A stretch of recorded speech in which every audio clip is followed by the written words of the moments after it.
Chers amis, Shalom depuis Yerushalayim. Ceci est un message spécial car il vient en urgence bouleverser notre programme, étant donné la situation qui se profile même plus, qui existe maintenant ici au Moyen-Orient, en Israël. Nous sommes plus que vraisemblablement dans un délai très court.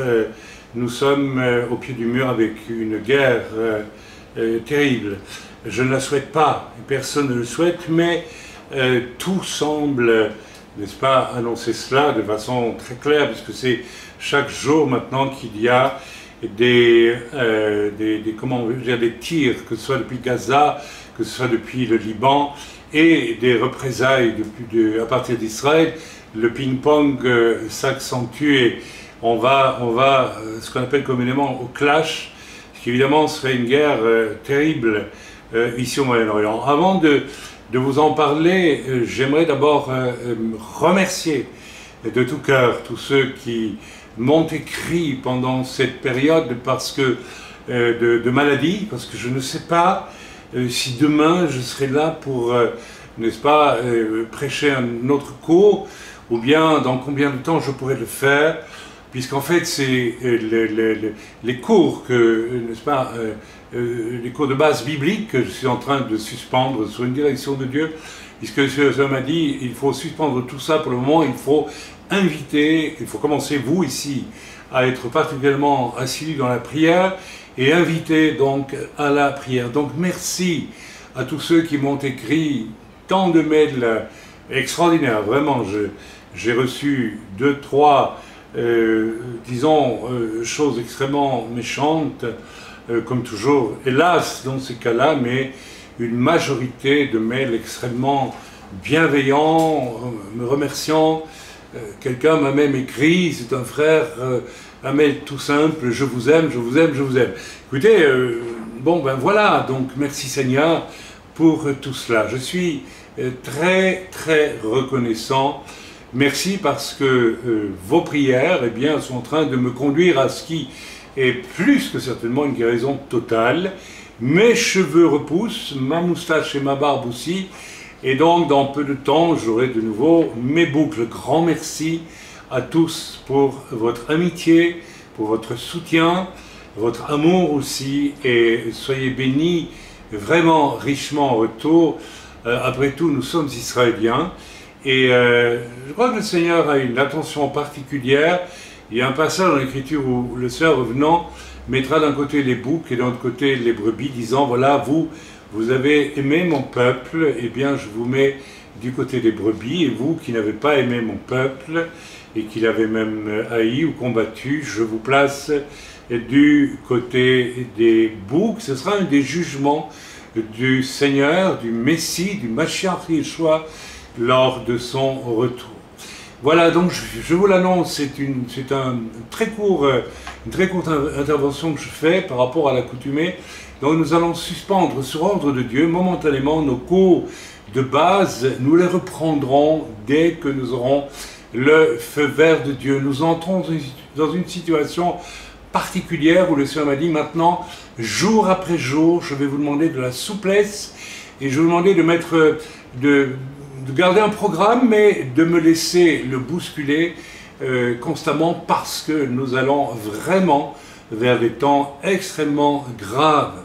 Ok, quelle est la situation ici? Je ne peux pas rentrer dans tous les détails, n'est-ce pas? Eh bien, je me souviens tout d'abord que au camp de l'œuvre que nous avons connu en France, il y a 2-3 semaines maintenant, eh bien, il a été clairement reçu qu'il venait, il venait sur la terre des événements terribles qui vont bousculer complètement, à mon avis, toute la planète. En effet, c'est cette guerre que nous allons vivre ici au Moyen-Orient qui aura des conséquences, on parlait un petit peu à la fin de mon interpellation d'aujourd'hui, qui aura des conséquences à tous les niveaux de la planète. Il ne faut pas se leurrer. L'épicentre de ce grand bouleversement qui vient et qui sera dramatique, mais aussi sera riche probablement de la gloire de Dieu.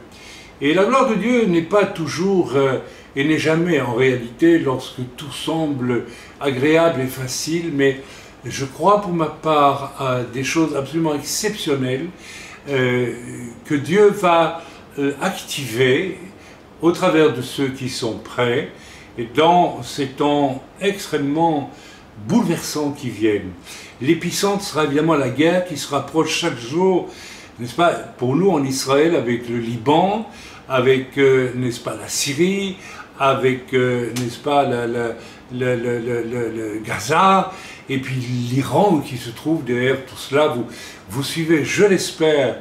Je vous recommande quand même de vous abonner à i24 News et de suivre en direct les informations, parce que maintenant, au jour le jour, nous avons des informations immédiates sur la croissance du conflit qui est en train d'exploser maintenant. Ok, il faut par exemple se souvenir que au Liban, n'est-ce pas, le Hezbollah détient, je ne sais plus si c'est 120 000 ou 150 000, vous savez, à ce niveau-là, on ne compte plus, missiles extrêmement dangereux, tous pointés vers Israël. Alors il ne s'agit pas de petits scuds artisanaux, il s'agit de missiles sophistiqués.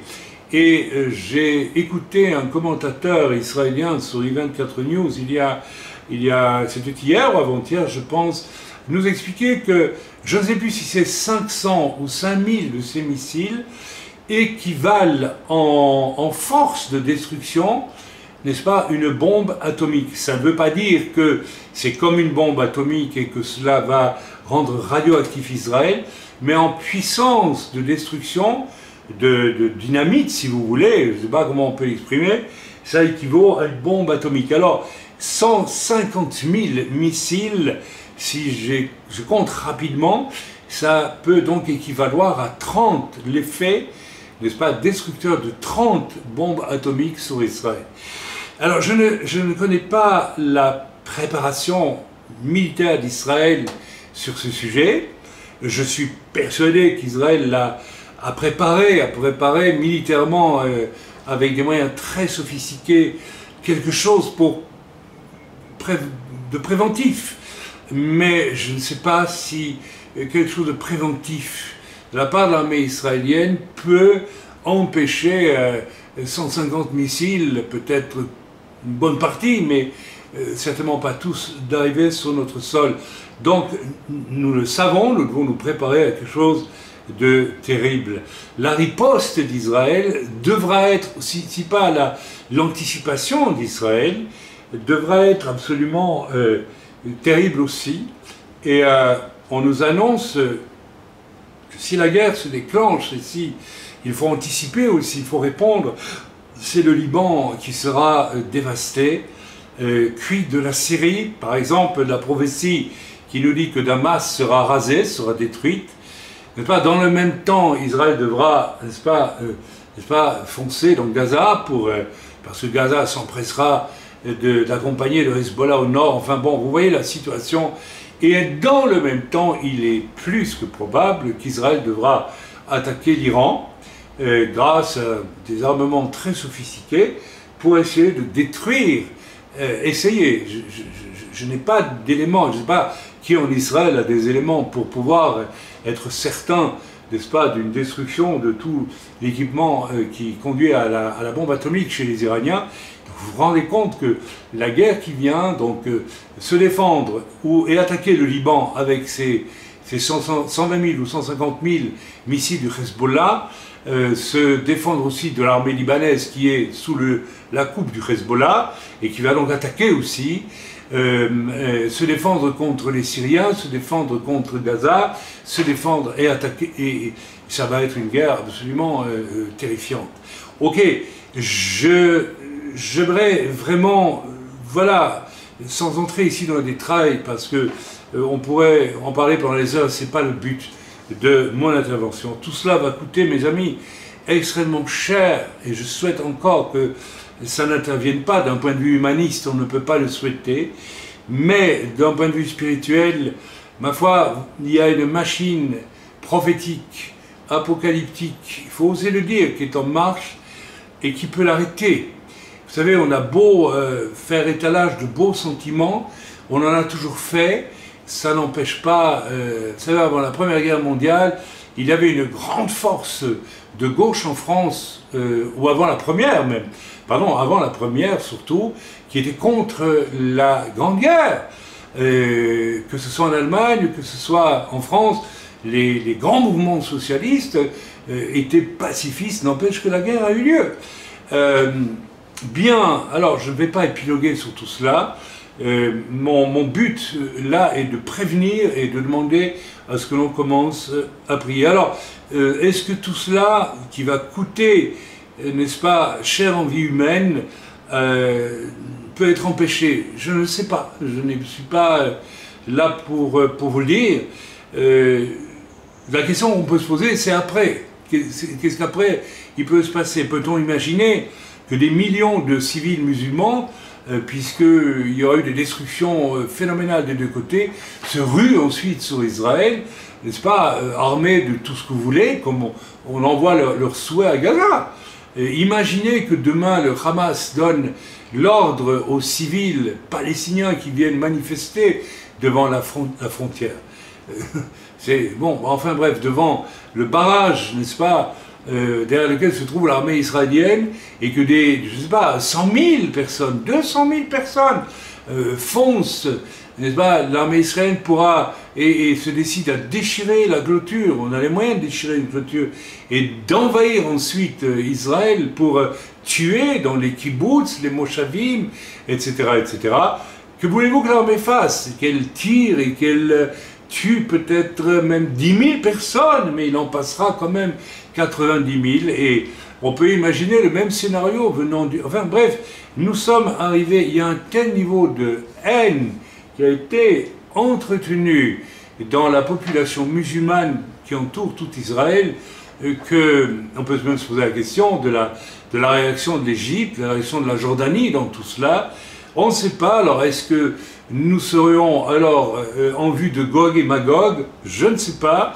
Et est-ce qu'après ça, nous aurions l'apparition de l'Antichrist, et avec une solution économique mondiale, puisque je pense que cette guerre va s'accompagner d'un impact phénoménal sur n'est-ce pas, la finance internationale, pour toutes sortes de raisons, et sur l'économie aussi. On ne va pas entrer dans les détails, on peut l'imaginer.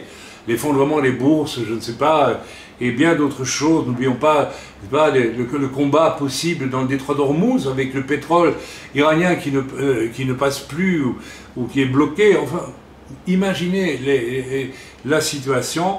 Et puis, peut-on imaginer l'apparition de l'Antéchrist à partir de cela? Peut-on imaginer le temple reconstruit? Peut-on imaginer tout ce que nous savons déjà? Tout est possible. Alors, le Seigneur m'a demandé, hier déjà, je voulais enregistrer un cours sur le cours de base biblique, à partir du cours de base biblique, et le Seigneur m'a dit non.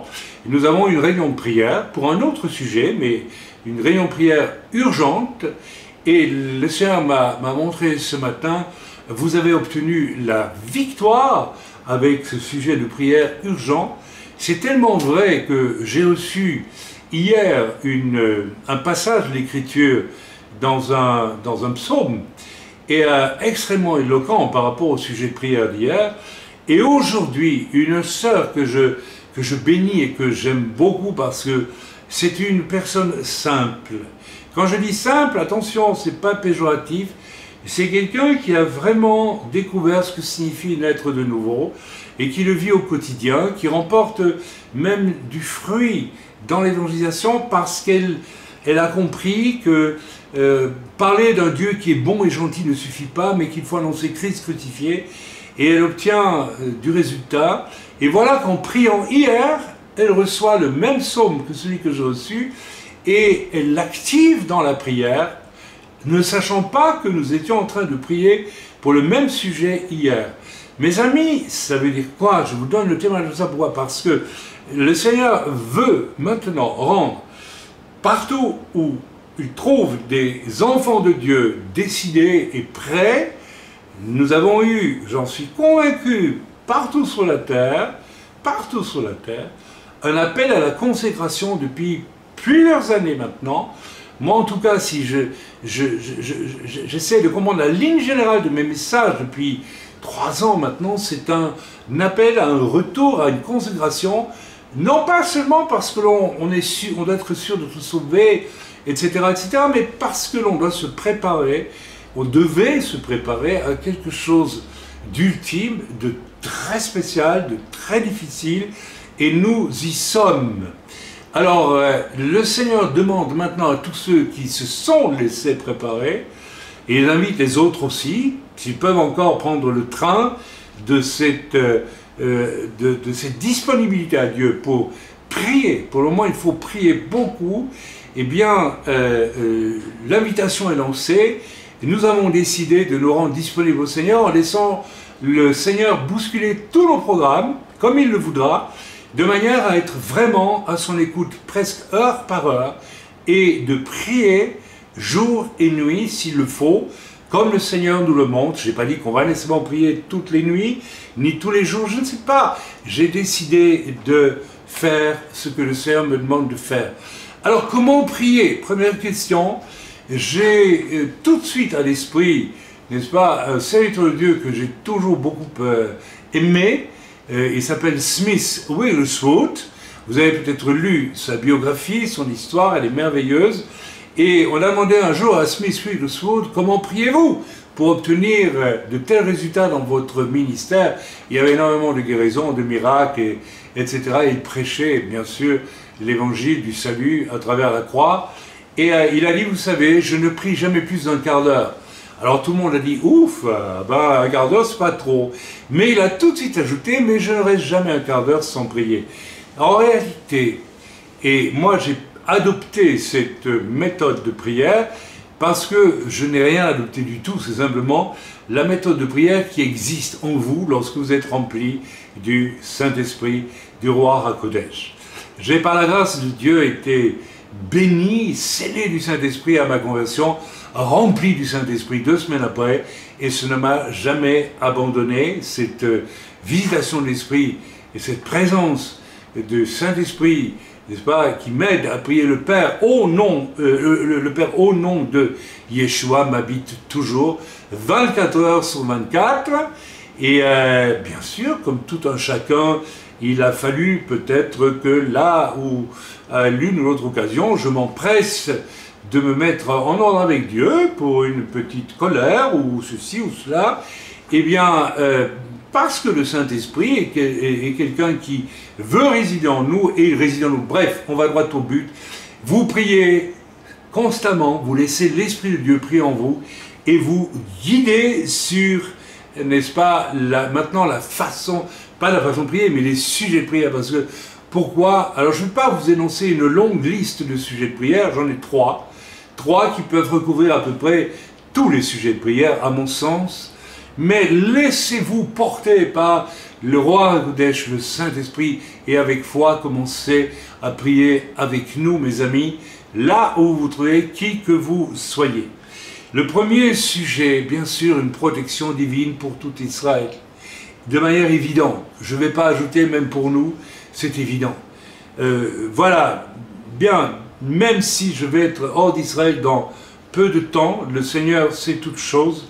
Je vous demande de prier plus spécifiquement pour nous parce que, il y a 30 ans déjà, nous avons été avertis par le Seigneur des choses qui viendraient, qui vont venir là aujourd'hui, et nous avons reçu des directions que je ne vais pas énoncer ici. Elles sont très privées, très secrètes d'une certaine façon, et doivent le rester parce que il y aura du danger pour nous dans ces temps qui viennent. Je ne vous en dis pas plus, mais je vous demande de prier pour moi, mes collaborateurs et tous les outils que vous ne connaissez pas, pour la plupart, qui sont préparés par rapport à ces temps difficiles. Alors attends, ne commencez pas, comme on dit en français, à gamberger pour essayer de comprendre ce qui se passe, etc. Oubliez, priez simplement pour que nous soyons protégés, que nous soyons efficaces, que nous soyons souples, soumis à l'Esprit et actifs selon la pensée de Dieu, selon les directions de Dieu, et que nous soyons unis pour le faire. Priez qu'il n'y ait pas d'œuvres de la chair qui viennent interférer chez les uns ou les autres, ou que le diable ne vienne bloquer la collaboration, l'unité dans la collaboration. Vous savez, c'est le coup classique. Hein.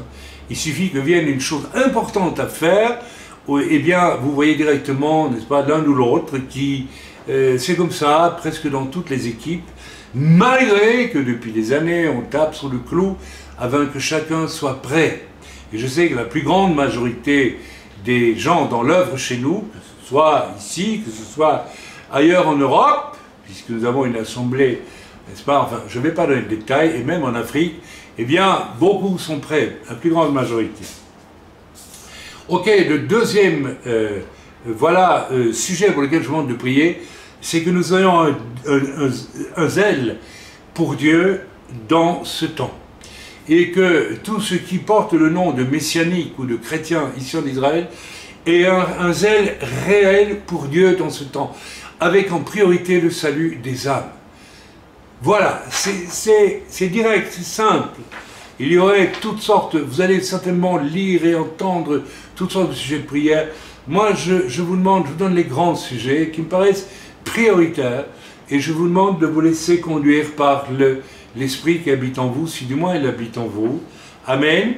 Priez aussi pour que nous et vous, en priant, ayons tous un recul lucide et non émotionnel pour comprendre où nous en sommes à l'heure prophétique. Demandons, n'est-ce pas, une espèce d'élévation très haut avec le Seigneur qui va nous permettre de garder notre calme et de surtout collaborer avec le Seigneur dans ces temps difficiles afin que tout se fasse pour la gloire de Dieu. Voilà le challenge essentiel. Mes amis, je suis convaincu, je vous ai donné un témoignage sur ce que, je crois que c'était avant-hier, ou il y a 2 jours, sur ce que j'ai vécu de façon toute naturelle lors de ma dernière chimiothérapie à l'hôpital ici, où chantant à voix très douce, innocente, à peine audible, dans un hôpital religieux, n'est-ce pas, de vieux chants chrétiens qui parlent de Jésus tout simplement, à voix très douce. Et c'était voulu de Dieu. J'ai vu cette femme religieuse qui ne comprenait pas le français, mais me sauter littéralement dessus, s'agripper à moi et me dire, mais qu'est-ce que vous avez chanté là? Il y a une neshama, une âme spirituelle extraordinaire, excusez-moi de le dire, c'est ce qu'elle m'a dit, une âme extraordinaire. Vous savez, la présence de l'Esprit en nous, n'est-ce pas, nous témoigne de la gloire de Dieu, même dans un chant chanté à voix calme et douce, n'est-ce pas? Et cette femme m'a dit, mais j'ai senti tellement la présence de Dieu quand vous avez chanté. C'était presque, qui êtes-vous? Je veux comprendre. Et nous finissions de témoigner à voix normale en anglais et en hébreu à un couple qui était à côté de nous, ce que la femme n'avait pas pu entendre. Donc imaginez l'impact. Eh bien mes amis, ça pour moi c'est les prémices de ce que Dieu va faire dans ces temps difficiles. Vous savez, en Israël, quand nous avons des guerres, en général, il y a beaucoup de barrières qui tombent. Je pense que Dieu va agir de la sorte. Mes amis, je vous laisse avec cette demande que je vous fais à tous. Je ne sais pas, et quand je vais reprendre mes cours bibliques, je ne sais pas si ce Shabbat je prêcherai au centre Etzbeth Sion. Je pense que oui.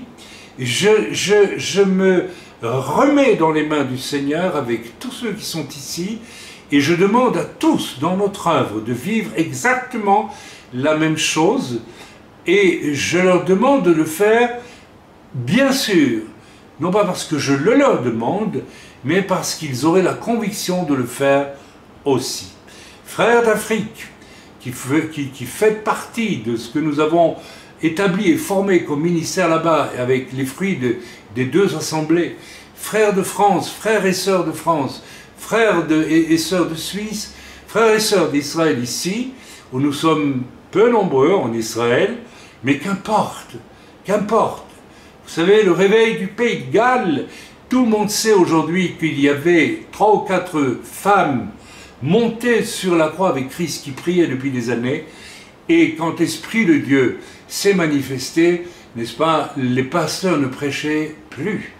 Et les gens rentraient dans l'église, étaient convaincus de péché, dans les salles de réunion où il n'y avait même plus de prédicateurs. Personne n'osait prêcher à l'époque. Tant la place était donnée au Saint-Esprit. Prions afin que, n'est-ce pas, plus personne ne prêche en Israël, mais que l'Esprit de Dieu ait toute la place dans les temps qui viennent, difficiles qui viennent, pour faire son œuvre. C'est mon message dans le nom de Yeshua HaMashiach. Amen.